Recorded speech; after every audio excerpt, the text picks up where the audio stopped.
So hello everyone, my name is Sobia Fatima, MBBS final year student. क्योंकि मेरा result आ गया और हम थर्ड ईयर में पास कर गए। Thanks a lot everyone for all the best wishes. And हाँ, अब आप सोच रहे होंगे ये वीडियो किस बारे में है, तो आपने टाइटल में पढ़ा ही होगा। It's about one of my MBBS stories जो कि इंटरेस्टिंग होती है एंड आप सबको भी बहुत मज़ा आता है।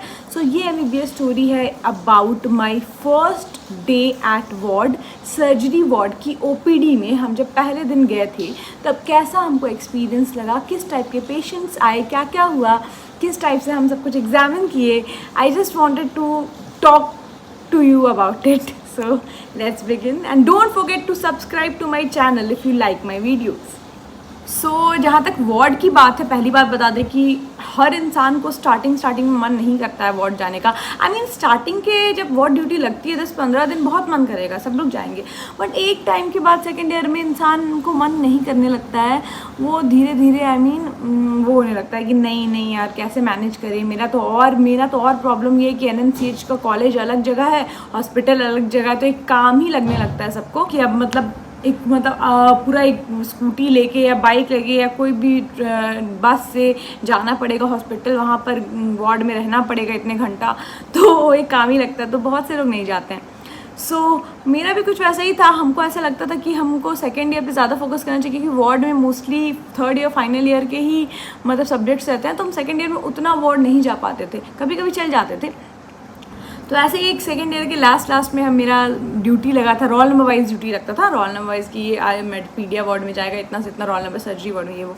तो मेरा सर्जरी वार्ड लगा हुआ था एंड हम उस टाइम जा नहीं रहे थे। बट एक दिन मेरी एक फ्रेंड बोली कि कल OPD है तो तुम आना, कल इंटरेस्टिंग लगेगा, कल और भी लोग आएंगे। OPD में पेशेंट्स आते हैं अपना सारा डिजीज़ लेके, तो उसमें आइडिया भी होगा कि कौन कौन सा डिज़ीज़ कॉमन रहता है अमंग पेशेंट्स। तो हम भी सोचे कि ठीक है, चलो भाई चल के देखते हैं सर्जरी वार्ड कैसा लगता है। तो हम गए, बस से ही गए। हम लोग का ऐसा होता है कि सुबह में 9, 9:30, 10 बजे तक बस खुलती है। उस टाइम अपना बस से चले गए वार्ड, 12 बजे तक वापस आना होता है, क्योंकि 12 से एक क्लास चलता है हम लोग के कॉलेज में। तो हम लोग गए हॉस्पिटल 10 बजे के अराउंड। एंड वहाँ जाके हॉस्पिटल तो बहुत बड़ा है, हॉस्पिटल में बहुत सारे एरिया में, इधर एरिया में ये वार्ड है, उधर एरिया में वो वार्ड है, तो बहुत बड़ा है। तो हमको मेरी फ्रेंड लोग ले गई सर्जरी वार्ड के OPD। तो हम गए, वहाँ पर बहुत भीड़ थी एंड बहुत से पेशेंट्स थे। एंड ऑब्वियसली गवर्नमेंट हॉस्पिटल है, तो उतना ज़्यादा तो वो फैसिलिटीज़ नहीं है, AC ये सब की, तो गर्मी भी लगेगा ही। बट हाँ, फिर हम लोग OPD के अंदर गए तो वहाँ पर थोड़ा अच्छा फैन वैन था ठीक था, वहाँ पे प्रॉब्लम नहीं हुई। तो अंदर चले गए, जितने भी स्टूडेंट थे, हमको लगता है 5 से 6 स्टूडेंट्स होंगे वहाँ पे। तो वहाँ अंदर गए, वहाँ पर मैम थी। तो पहले तो हम लोग को मैम पढ़ा रही थी कुछ टॉपिक, जो केसेस कॉमन होते हैं उन लोग के बारे में कुछ पढ़ा के समझा रही थी। तो हम लोग वहीं खड़े थे एंड उसके साथ ही मैम के साथ भी 2-3 और डॉक्टर्स थे और मैम लोग थी और बॉस लोग मैम लोग थे, और बाहर से आ रहे थे पेशेंट्स। तो हम लोग पेशेंट्स को डॉक्टर्स लोग देख रहे थे। वो सब TG मैम बॉस लोग होते हैं और सीनियर डॉक्टर्स भी होते हैं। तो पेशेंट्स लोग आ रहे थे एंड हम लोग देख रहे थे कैसे कैसे पेशेंट्स हैं। फिर वो अपना प्रॉब्लम बता रहे थे कि उन्हें कहाँ से वो किया गया, रेफ़र किया गया, उन्हें क्या प्रॉब्लम है, किस चीज़ की सर्जरी करवानी है। तो उस हिसाब से मैम लोग देख रही थी। अगर भर्ती करवाना है तो भर्ती करने के लिए कहीं पे बोल दे रही थी, नहीं तो फिर उनका पहले जाँच कर रही थी, उसके बाद डायग्नोस कर रही थी। तो ऐसे बहुत से केसेस आए। कॉमन एक इंग्वाइनल हर्निया का केस आया। तो मैम क्या करती थी, पहले केस उन लोगों को समझाती थी, पेशेंट्स को चेकअप वेकअप करती थी, उसके बाद वो हम लोग को पढ़ाती थी कि देखो ऐसे होता है, ये होता है, ये सब। तो इंग्वाइनल हर्निया का केस आया एंड हर्निया के केस बहुत आते हैं। कुछ ऐसे केसेस होते हैं जो सर्जरी वार्ड में बहुत आते हैं। उस दिन हमको देखने को मिला जैसे हर्निया के केसेस आ रहे थे, बहुत आ रहे थे। हर्निया के केस आ रहे थे, पेशेंट्स लोग का हर्निया कैसे चेक करना है वो हम लोग को बताया गया। बॉस चेक करके देख रहे थे, तो वैसे ही हम लोग को भी बताया गया कि ऐसे चेक करते हैं, किस एरिया में कैसे चेक करते हैं, वो सब बताया गया अच्छे से हम लोग को पेशेंट्स के साथ। फिर उसके अलावा एनल फिजर्स के भी केसेस आए थे, फिर पाइल्स के भी बहुत से केसेस आए थे, तो उसके बारे में मैम लोग पढ़ाई। एंड एक और केस बहुत ज़्यादा जो कॉमन था वो था ब्रेस्ट लंप का केस। तो लंप का केस भी बहुत ज़्यादा कॉमन था। उसमें एक पॉइंट पे बहुत फ़नी हो गया था कि एक सर को, एक डॉक्टर को, सर ही कहेंगे उनको, तो वो दूसरे केबिन में थे। उनको पता नहीं क्या लगा कि हम बहुत टाइम से आ रहे हैं वार्ड में या हमको बहुत कुछ पता है, हम सर्जरी पूरा पढ़े हुए हैं, तो वो हमको बुला लिए अपने केबिन में। तो और भी वहाँ पे डॉक्टर्स थे। तो हम गए, तो वहाँ पे मैम नहीं थी, मैम दूसरे रूम में पढ़ा रही थी हम लोग को। हम गए वहाँ, तो वो बोलते हैं कि यहाँ पे भी पेशेंट्स लोग आएंगी तो तुम एग्जामिन करना। तो हम बोले हैं कैसे एग्जाम है, तो हमको उतना अच्छे से आता नहीं है ना।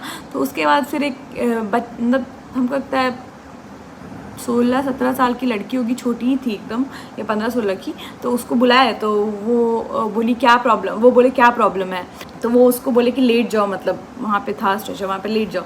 तो वो लेट गई। तो हमको बोले कि तुम्हें अब एग्जामिन करो इसका लंप, कैसे चेक करते हैं वो भी बताओ, सब कुछ बताओ अच्छे से, कि मतलब किस टाइप से हाथ से चेक करते हैं उसका लंप, कैसे पता चलता है कि कौन सा लंप है, मूवेबल है कि क्या है, कि सीरियस है कि। तो हम एकदम टेंशन में आ गए क्योंकि हमको बिल्कुल भी आइडिया ही नहीं था, एंड मतलब हल्का फुल्का आइडिया था, बट हम कभी ऐसे फिजिकली एग्जामिन नहीं किए थे, तो हमको मेथड नहीं पता था एग्जामिन कैसे करते हैं, कि मतलब क्या है बीमारी। तो हम सोचे नेट पे सर्च कर लें, बट हम बोले ठीक है कोई बात नहीं, हम ट्राई करते हैं। तो हमको लगा कि टच करके ही पता करते होंगे लंप है कि नहीं। तो वो लेट गई, तो हम ऐसे उसका ब्रेस्ट मतलब एग्जामिन करने के लिए ऐसे एक हाथ से ऐसे टच करें, तो उसी टाइम सर डांट दिए कि ऐसे टच करते हैं, ऐसे एग्जामिन करते हैं लंप। फिर वो बताया कि कैसे 2 हाथ से एग्जामिन करते हैं, दोनों हाथ से पता करते हैं। और उसके बाद फिर वो ये भी बताया कि कैसे पता करते हैं कि वो मूवेबल है कि नॉन मूवेबल है। अगर मूवेबल है तो उतना सीरियस नहीं है, बट अगर नॉन मूवेबल है तो वो सीरियस हो सकता है। ये सब बताए वो हम लोग को। एंड अगर आपको भी कुछ आइडिया हो तो आप लोग कमेंट में ज़रूर लिखिएगा कि आप लोग अगर इसके बारे में कुछ पढ़े हो, आज जानते हो, तो हमको ये पता चले कि आप लोग को कितना पता है। तो ये सब चीज़ सर बताए। तो उसके बाद फिर पता नहीं वो बोले कि अभी जस्ट इसके बारे में पढ़ के आओ, तो उनको फिर वो पूछने लगे कौन से बैच में हो, क्या हो। तो उस टाइम हम डर गए। फिर हम बताए कि सर हम सेकेंड ईयर में, तब जाके वो थोड़ा कूल डाउन है कि ठीक है चलो सेकेंड ईयर में, चलो थोड़ा सा इसको लिबरेशन दे देंगे। तो उसके बाद बट वो एक्सपीरियंस अच्छा था, सर जैसे हिसाब से बताए थे, आइडिया मिला था कि अच्छा ऐसे एग्जामिन करते हैं। तो वो सब एक्सपोजर अच्छा लगता है जब आपके सामने पेशेंट आए, आपको एग्जामिन करने के लिए बताया जाए। एंड उसके अलावा और भी बहुत सारे केसेस आए थे वार्ड में, तो वो लोग सबका एग्जामिनेशन होता था, हम लोग को भी बताया जाता था। फिर ट्यूमर वाले पेशेंट्स भी आ रहे थे, फिर स्पेशली स्टोन निकलवाने वाले पेशेंट्स, चाहे वो किडनी स्टोन हो या गॉल ब्लैडर स्टोन हो, वो वाले पेशेंट्स भी आ रहे थे। एंड बाद में उन्हें बोल दिया जा रहा था कि अच्छा आप ये मतलब बेड है आपका, या फिर उन्हें मतलब बता दिया जा रहा था कि आप यहाँ पर भर्ती हो जाइए। उनका कुछ टाइम बाद मतलब एक स्पेसिफिक डेज होता है हम लोग में कि इस दिन ओपीडी है, इस दिन ये दिन सर्जरी होती है, इस दिन ऐसे ऐसे करके मतलब डेज बटे हुए हैं हम लोग के कॉलेज में, हॉस्पिटल में। तो वैसे वैसे करके मतलब बोल दिया गया। एंड उसके बाद से हम फिर बहुत से वार्ड अटेंड किए क्योंकि हमको बहुत अच्छा लगा था उस दिन। तो हम बहुत सारा वार्ड अटेंड किए, मेडिसिन का भी अटेंड किए, फिर हम पीडिया का भी अटेंड किए, उसके अलावा ऑप्था ये सब का तो किए ही थर्ड ईयर में, ईएनटी का भी किए। तो अच्छा लगा अटेंड करके। ऑप्था का भी जब करने गए थे तो उसमें भी मतलब जितने भी पेशेंट्स लोग आए थे, जैसे कैटरैक्ट ये सब कॉमन है, तो उसके बारे में मतलब उसको मेन डायग्नोस करना, पता करना, वो स्टार्टिंग का जो पार्ट होता है वही सबसे ज़्यादा वो होता है कि मतलब वही सबसे ज़्यादा मतलब सीखना ज़रूरी होता है, एग्जामिन करना सीखना ज़रूरी होता है। तो वो हम सीखे, तो अच्छा लगता है ये सब मतलब सीखने में, क्योंकि पहले से ही पता होता है तो फिर इंटर्नशिप में बहुत फ़ायदा होता है। अगर आपको पहले से ही थोड़ा बहुत पता रहेगा तो आप जब फाइनल ईयर में जाएंगे उस टाइम वर्ड करेंगे, जैसे अभी हम चल गए फाइनल ईयर में, या फिर जब उसके बाद इंटर्नशिप में जाएंगे उस टाइम वर्ड करेंगे, तो पहले से आइडिया होगा, पहले से किए रहेंगे, पहले से पेशेंट्स को देखे रहेंगे, तो आपको हेल्प होता है। तो जो भी स्टूडेंट्स अभी जा रहे हैं मेडिकल कॉलेज में, अभी आप हैं सेकेंड ईयर में, तो आप ज़रूर ट्राई करिएगा वार्ड अटेंड करने का, क्योंकि जो चीज़ आप प्रैक्टिकली देखते हैं तो आपके मेमोरी में ज़्यादा देर तक रहता है rather than reading in theory. So बस यही इतना ही। आप भी शेयर करिएगा अपना कुछ एक्सपीरियंस अगर आपको है कुछ ऐसा। सो बाय बाय, मिलते हैं अगले वीडियो में।